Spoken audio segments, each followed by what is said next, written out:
Welcome back to Watch What You Say podcast for another week. I am your host, Beaux Emerson. I am glad that you guys are here. We are on episode 2. Episode 1 went well. Thank you guys for listening and watching on YouTube and sending me DMs and text messages and things, congratulating me on taking this step. It was nerve-wracking, but I have a great producer, and I need to look at that camera.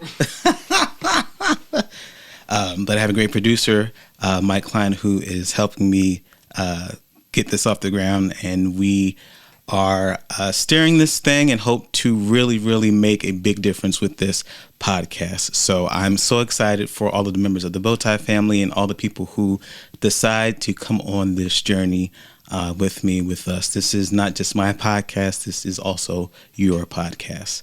And so this week, we're going to talk about, or we're going to dismantle rather, one of the most dangerous elements of life, and that is that silence equals peace.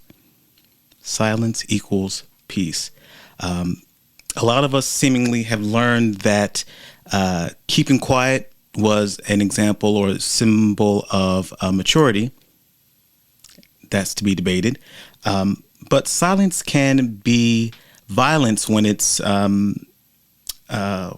not used properly, and especially for men, silence is often the mask that we wear to hide our pain.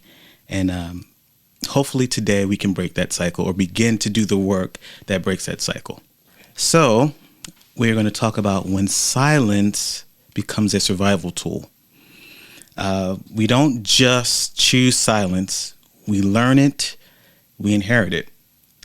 We learn that silence always seems to keep the peace in relationships, trauma, and even our corporate spaces. And so you think about corporate spaces. I know that I work in my day job.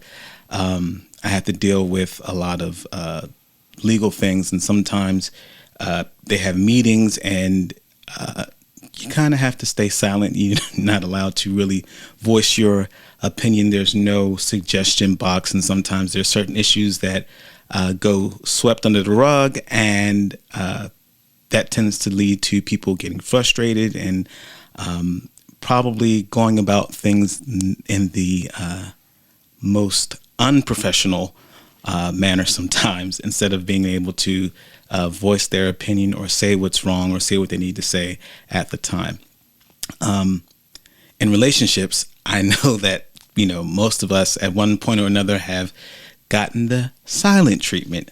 And sometimes, especially for men, we don't always know what we did wrong.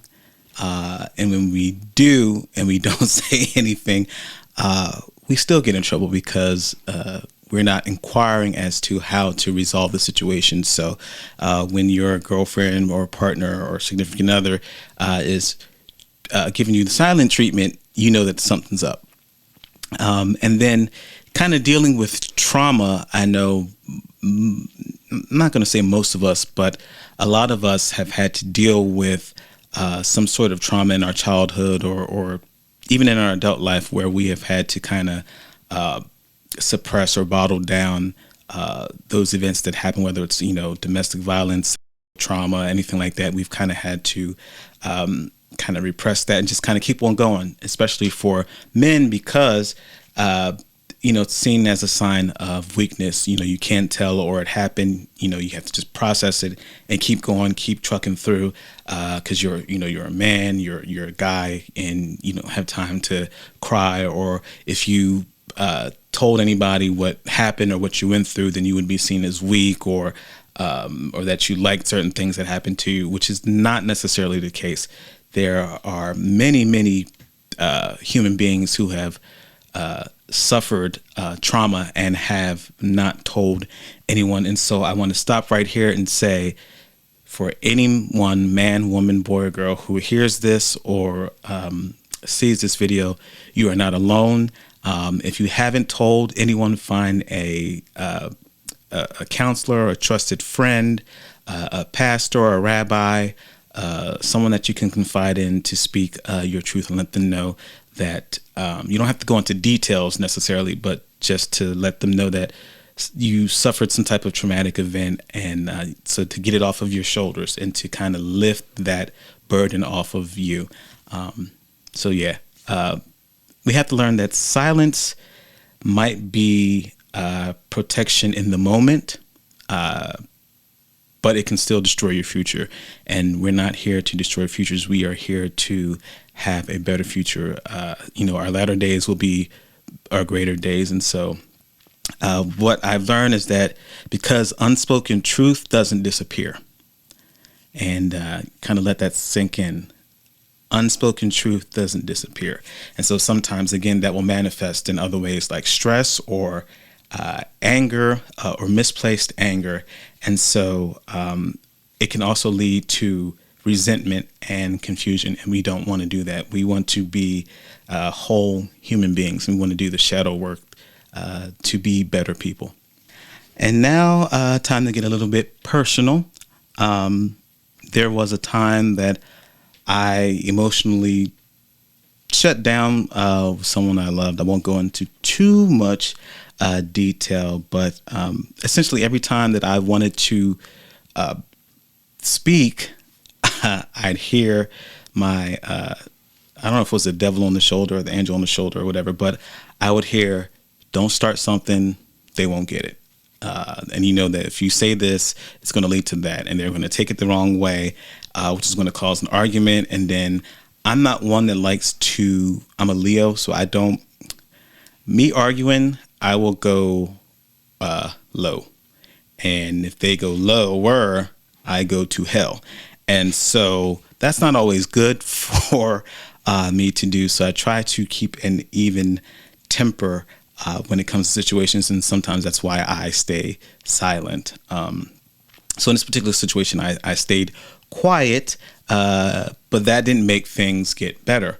And so it actually made them worse, because I found myself, whenever I was in their presence, I would not avoid them, but I would be kind of nice, nasty. And so I can smile in your face and have a good conversation, but I can also look right through you and act like you're not even there. And so for me and part of my character, that hurts people because it's like, hey, I'm always nice and stuff like that. And, I can throw daggers without lifting the finger. And so I don't know if that's a gift or a curse, but it's something that I can do.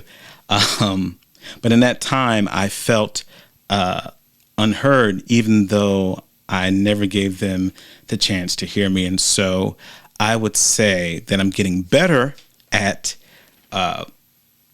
voicing or saying what needs to be said at the time. I don't do it all the time, but I try to make it a habit of, whenever there's an issue, not staying silent, or if I have to stay silent in that moment, to kind of dissolve or lessen the situation.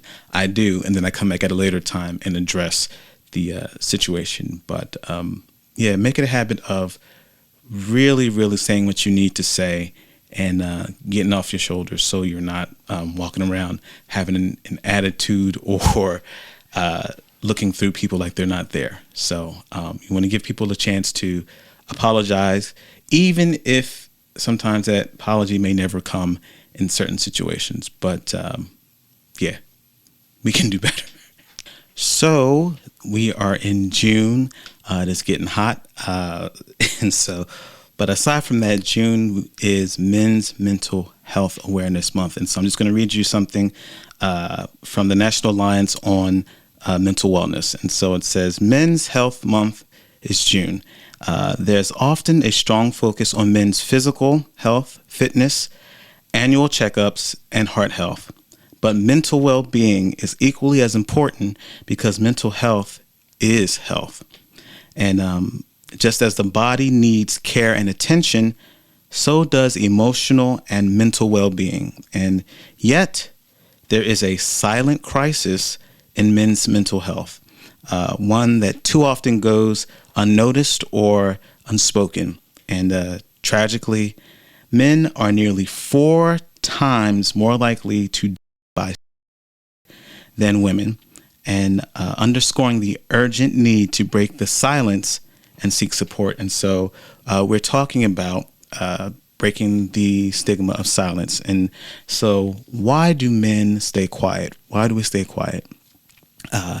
Men are taught that vulnerability equals weakness, emotion equals instability, and talking equals trouble. And so what I've come to understand is that silence delays our healing, and it disconnects you from yourself. It tells people don't come close, and you're not low maintenance just because you're quiet. You might be emotionally malnourished. I'll let that sit right there. You might be emotionally malnourished. And so I think about, as being a man, or you have to think about those things that you feel would make you, or seemingly make you weak, because of what other people have said. And as men, so much is put on us, and I'm not complaining to the aspect of about manhood, but I'm talking about just as an adult, as a person, we go through a lot of the same things that women go through. We're just not allowed to express ourselves, to talk about it, or to be emotionally available when things happen, because we're always the strong ones. And so that's where that saying comes from: check on your strong people, because they need help too. And so I encourage all of men to, again, find someone to talk to. One of the ways that I'm able to relieve the stress and get out that energy is by working out. And it helps to keep a journal. If you can't necessarily speak your truth or get your feelings out verbally, write it down, just to get it off of you and onto something. And again, find that trusted person that you can talk to, that there's no judgment, that there's no, that you're not afraid to talk to, a peer that you can, say, hey, this is what's going on. And they may be able to help you process your feelings. And also, if you can, seek professional help. I am in therapy. I've been in therapy for over a year now. And so it's been life-changing. It's been seeing myself through the lens of a therapist. I've learned that I tend to overthink things a lot. I tend to analyze and overanalyze things, and worry about future situations that may or may not happen. And so that causes a little bit of stress and anxiety. And just yesterday at my therapy session, my therapist told me that I need to have radical acceptance. And I was like, what do you mean radical acceptance? What is that? And he said, it's accepting the fact that you are going to have to deal with people where they are and not how you want them to be, so that you can stay comfortable. Radical acceptance is accepting people for who they are, so that you are not worried about being comfortable. And I said, oh, that is difficult. That's easier said than done, because oftentimes we want the best for ourselves and the best for people. We want them to be where we want them to be, so that we stay comfortable. But everyone is different. And so when you accept the person for who they are, where they are at that time, then you can process the relationship at that moment, and you won't get upset. So I thought that was a aha moment for me yesterday. So I'm still processing that. So I'll let you guys know as I continue my therapy how that works out. But again, men, it's time to speak up, speak out, because your life is important, and people need to know that men can be strong, and men can speak up. And silence is not weakness. but speak up so you can speak in power. And so I know I promised last episode that we were going to get into some cultural things, some hot topics, and some entertainment things. And so as promised, here we are. I haven't figured out what the title of this segment is going to be, but we're working on it. This is an ever-evolving thing with Watch What You Say. And speaking of watching what we say, the girls are fighting. The girls are fighting. And you can say, Beau, what do you mean by the girls are fighting? If you know, you know. But what I'm talking about, ladies and gentlemen, is the Donald Trump, aka 47, and Elon Musk feud that explodes online and turns personal. So essentially, the world's most powerful man,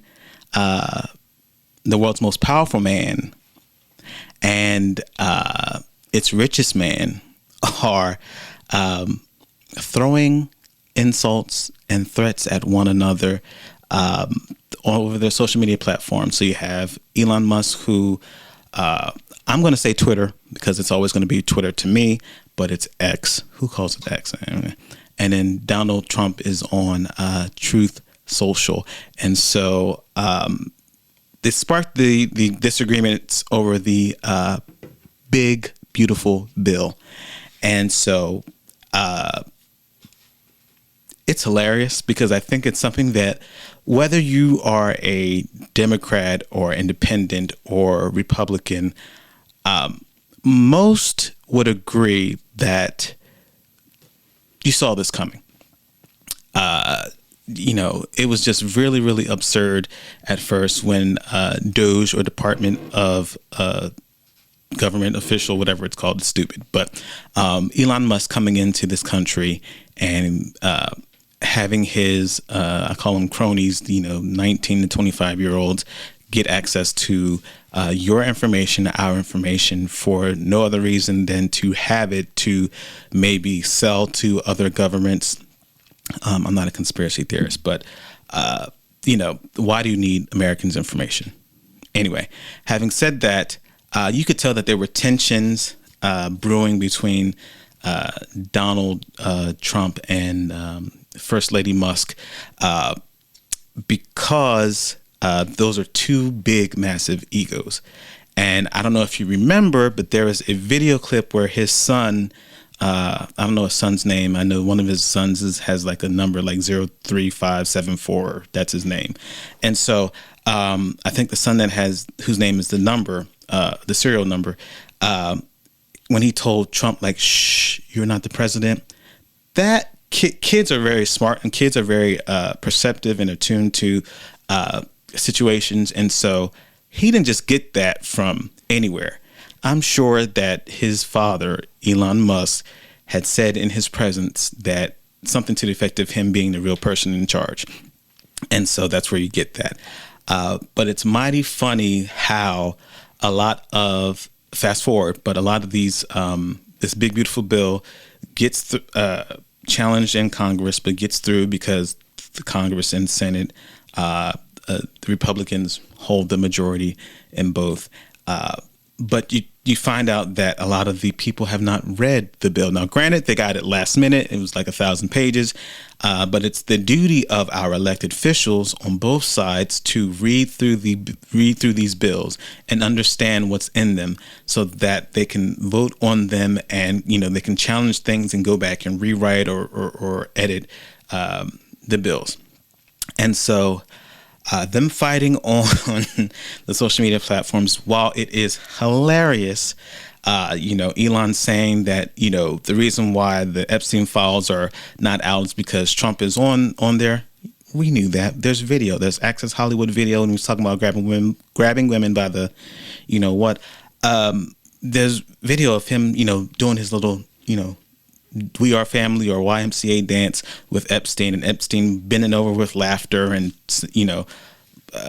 there's evidence of that, and I'm sure that he's been on a few big planes with Epstein.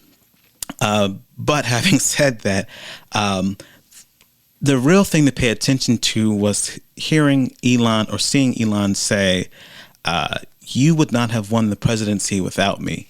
And so I am of the mindset that, he was the biggest donor to a party in history, with over 200 something $1 million put behind that campaign. So Elon knows some secrets, but also Donald Trump, while I may not agree with everything he does as a person and as the commander in chief, and I use that loosely, he still has a lot of cards to play. And so I'm interested to see where this goes.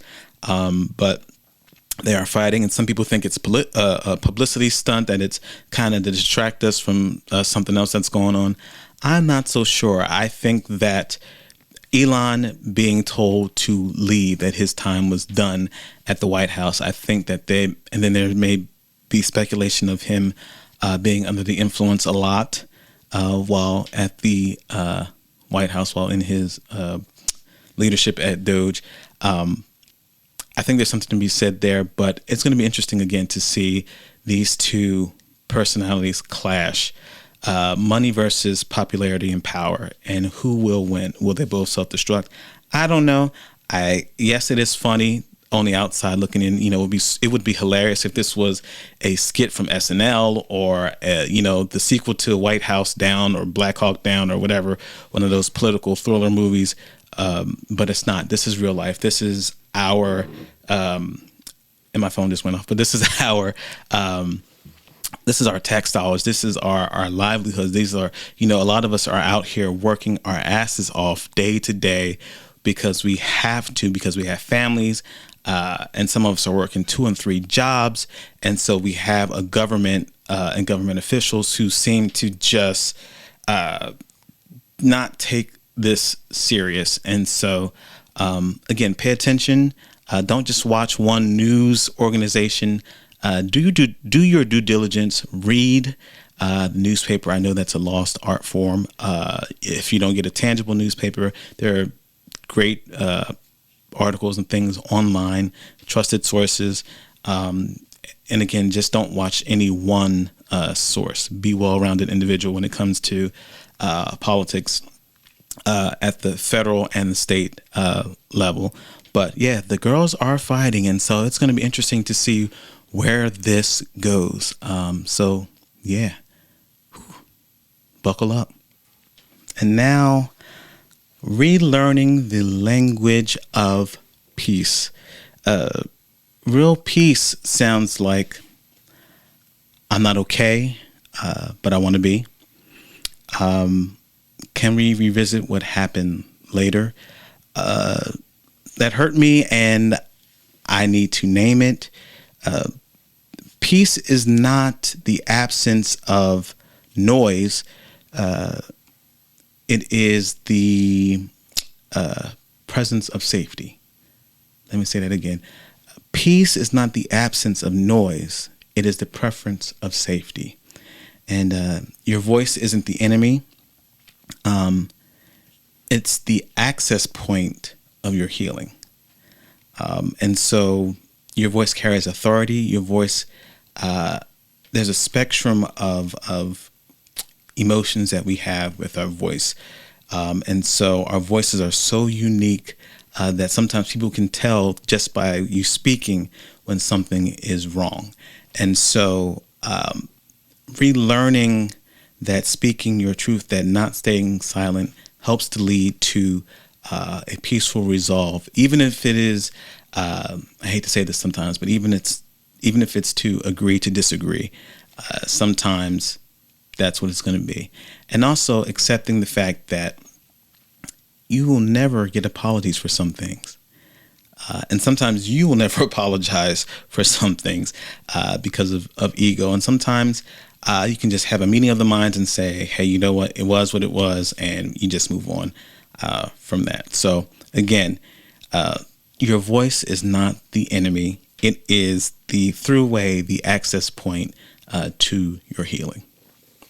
And we are back with our favorite, or one of my favorite segments, called Word to the Wise.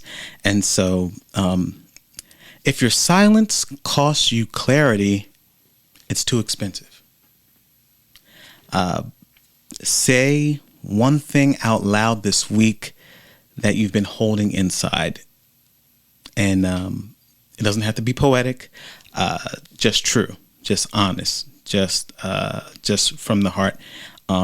Text it, call it, write it, but don't let silence tell your story.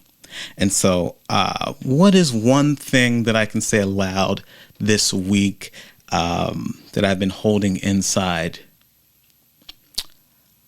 It may be trivial, but I am spotting more and more gray hairs. I found one gray hair here. I found like 2 here, 3 here. And so as someone who is in their 30s, it is a little jarring because, you go from not having any gray hair at all to them popping up every now at different places that weren't there before. And so while I'm happy, that means that I'm hopefully growing wiser and getting older. It means that there's more gray hair to come in. So that bothers me to a degree, especially as an actor, and that I'm on camera a lot or singing on stage. And so although, again, that may be trivial to some, but and people may say, well, at least you're alive. Yeah, I understand that. But it's gray hairs nonetheless. And it's not, they pop up at the most, or you notice them at the most inopportune times. So for me, I'm speaking my truth. I'm getting gray hair and I don't like it, but I have to deal with it because I'm not going to really dye it, Maybe a good salt and pepper thing looking. I don't know. But yes, again, say that one thing out loud this week that you've been holding inside. And again, it doesn't have to be poetic, just true to you, like my gray hair. Text it, call it, write it. And again, but do not let silence tell your story. Well, here we are. We are at the end of another show, another episode of Watch What You Say podcast. Thanks for tapping in with me for episode 2 of Watch What You Say. Send this to a friend, the silent one. And next time, we talk about how to say it with your chest. So until then, remember to speak with your soul and watch what you say. I'm your host, Beaux Emerson. Have a great week.